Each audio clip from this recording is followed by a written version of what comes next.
Building a watch collection is an art, blending aesthetics, history, and ethics. Strategies include selecting renowned brands, seeking rarity, and maintaining condition. Challenges arise in verifying authenticity and navigating market fluctuations. Ethical considerations are paramount. Sourcing must be legal and responsible, with an eye on environmental impact and cultural sensitivity. Investment matters, but it's not the sole focus. In building a collection, it's about more than timepieces. It's about values, tastes, and aspirations. It's about appreciating craftsmanship and innovation, where each watch is a symbol of a unique journey.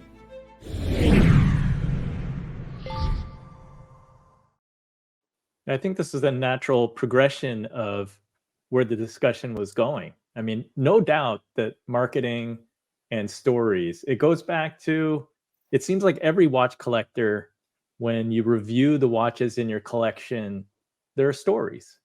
It's connected to your grandfather or your father or your parents, and there's meaning there to you. Or maybe I just want to own the watch that Roger Federer is wearing at the US Open. James Bond, of course, multiple companies have benefited with the association with James Bond. I love James Bond. I'm likely to want to own a James Bond watch. Carl, can you take us through, because you have like this inspiration from your father. So you were exposed to watches when you were younger, and now you're building your collection today. Like, what kind of advice do you offer to a new watch collector, or even somebody who has a collection? Because as an economist, you pay attention to market fluctuations and pricing.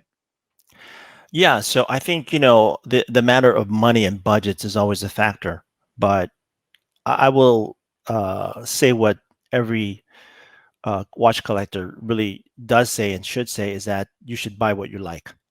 I am just as much in love with some of my G-Shocks as I am with some of my more expensive pieces, like the Omega CK859, which I recently purchased.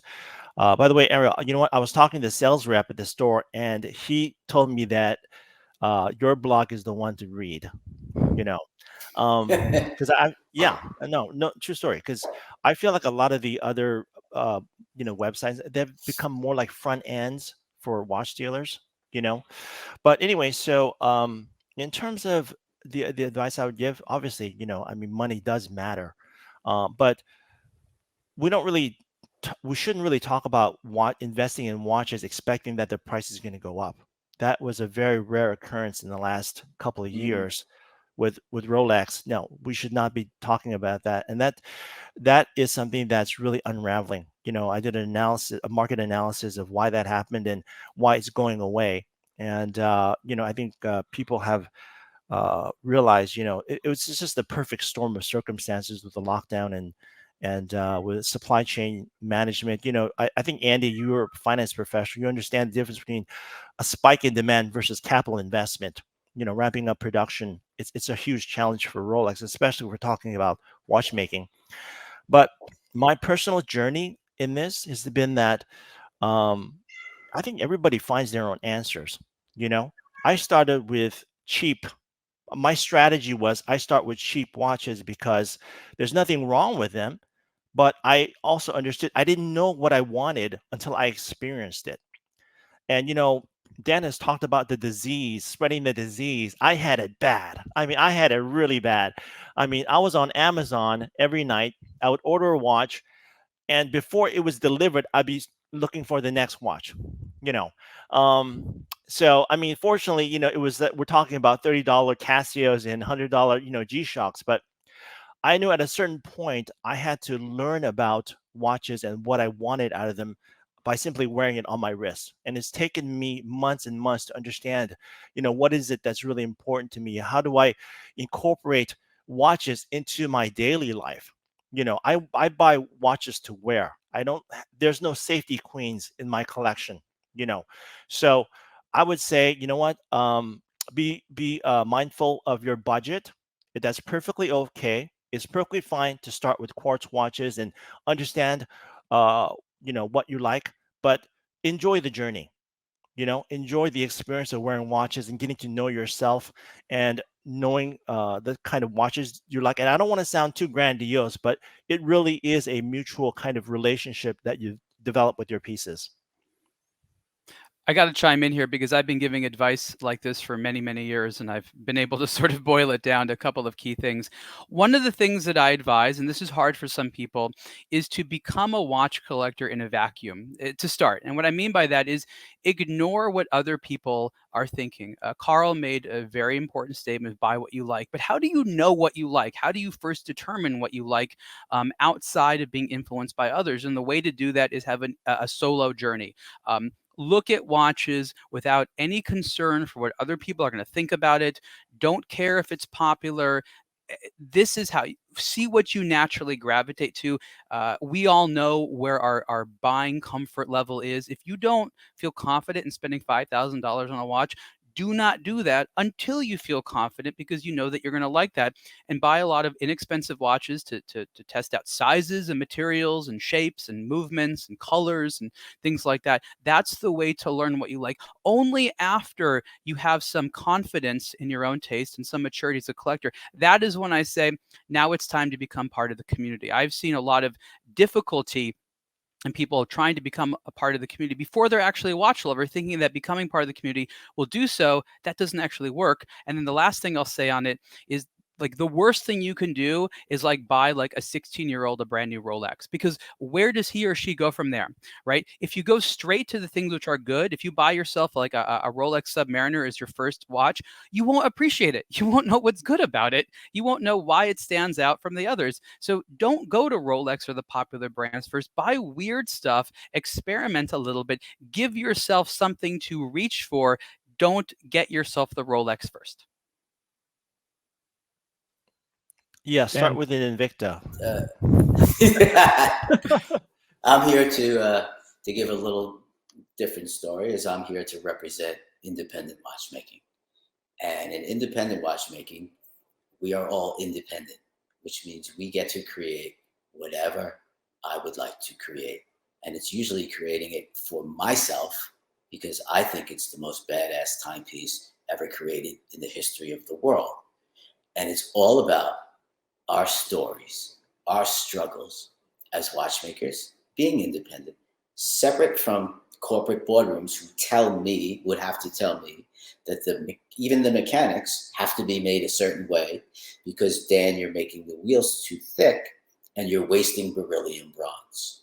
Whereas I take a different approach where I overbuild everything to last for centuries. That's my story.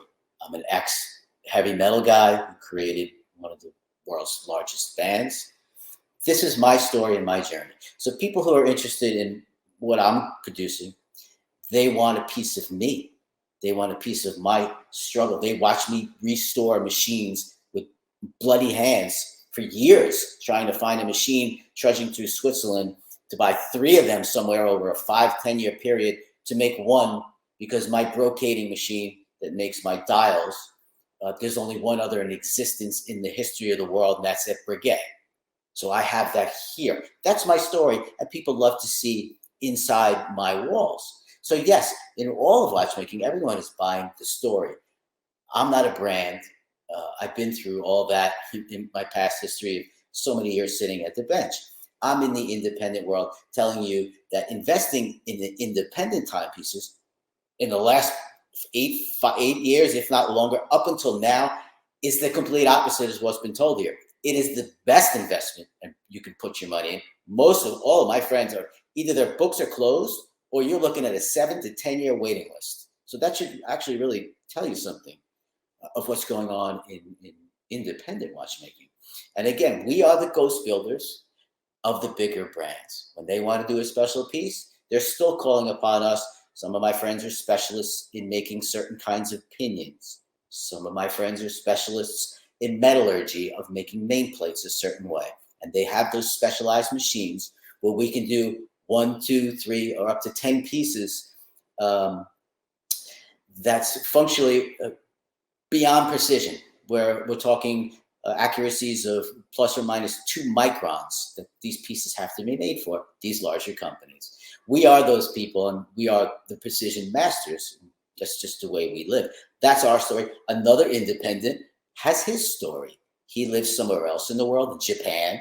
There's an incredible independent watchmaker there, and their watches represent all their upbringing of being Japanese. It's inherently in his timepiece, and no one in a boardroom is telling him how to make that timepiece. It just so happens, just like my past music, he puts his Japanese independent timepiece out there, and it just so happens there's many people who also love his story and that timepiece. So that's their investment, and it's climbing. It's a so there's different worlds to watchmaking. Again, that we're all said this before. There's something in it for everybody. I'm just here to represent independence and to give some insight to collectors who only know the bigger brands. To know someone like, look up Paul Gerber.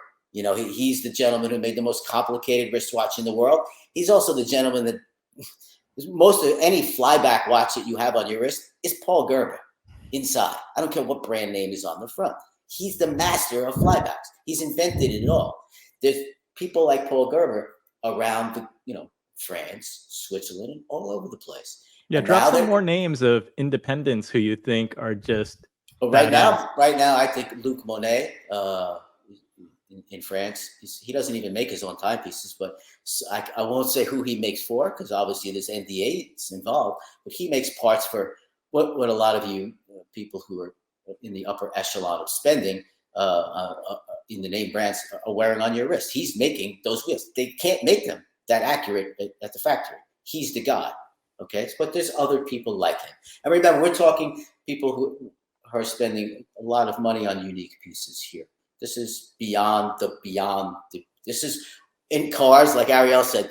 I always like to relate it to cars too. There's a Mustang. There's Rolex is a Mustang V8. And then there's Ferraris, and then there's supercars.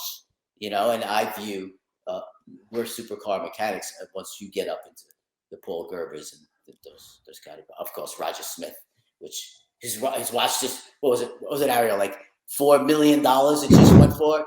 I mean, you can't say that watch is not going down. That gentleman at Phillips bought one of his first pocket watches he made for like $4 million. He's going to be worth $8 million in a few years. So where's the bad investment there? I have to comment on the current popularity of independence, because it's a very fascinating phenomenon, especially from an economics perspective. And it really has to do with the mainstream luxury brands being so popular and unavailable, that a focus on the independents was attractive for two reasons. One, because at least for a while you could buy them and the prices were comparatively good for what you're getting compared to some of the corporate luxury brands. But also the popularity of the value proposition of luxury watches as being worth it suddenly opened up the eyes to many, many more casual buyers that high-end watches are a thing, and because of that, they feel comfortable buying from what is essentially an artist, a living artist, and performing their craft, and you're buying their time. You're really buying hours of their life, and their dedication is a beautiful thing. But if it wasn't for this huge Rolex bubble and all the bubbling that accompanied that, I don't think there would be as much visibility on the independents. And my hope is that as this sort of bubble decreases, there will remain an awareness and an interest in the independents to keep them alive, because they know that without the big brands creating awareness out there, there isn't going to be a market for them. They sort of exist to a degree on the coattails, but that's where all the passion, that's where all the innovation is. All the things that Dan is saying, that's absolutely correct. But we have to remember that there cannot be a market for the independents, in my opinion, without the popularity and the legitimacy that the mainstream brands bring. Ariel, thank you for that. We all work hand in hand. Correct. Thank you for that context. Let's move on to segment 4.